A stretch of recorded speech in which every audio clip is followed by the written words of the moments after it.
Se intendono restare saranno aiutati a farlo, se non vogliono fermarsi saranno impediti dall'andarsene, laddove questo, come credo, realizzi inadempimenti seri al sistema contrattuale che è stato attivato al momento del loro ingresso in Italia.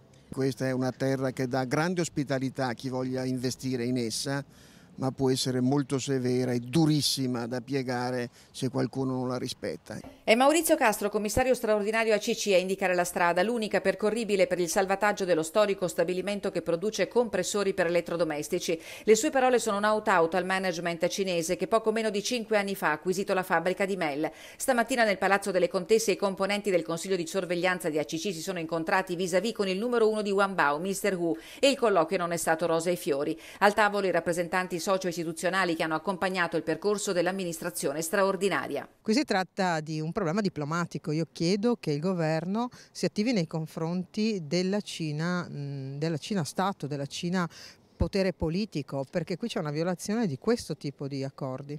E questi accordi saranno fatti valere al Mise. L'incontro, per il quale si è già attivato il neoministro Federico D'Incà, potrebbe essere programmato per la fine di settembre. Una mobilitazione ai massimi livelli perché la crisi di Wanbao ACC è una bomba sociale. Sì, una bomba sociale, un dramma territoriale dalle dimensioni immane, nel senso che abbiamo una occupazione di circa 300 persone, ma oltre queste 300 persone ci sono 300 famiglie e dobbiamo pensare che c'è tutto comunque una serie di aziende e imprese che hanno un indotto che sono legate a questo importante stabilimento.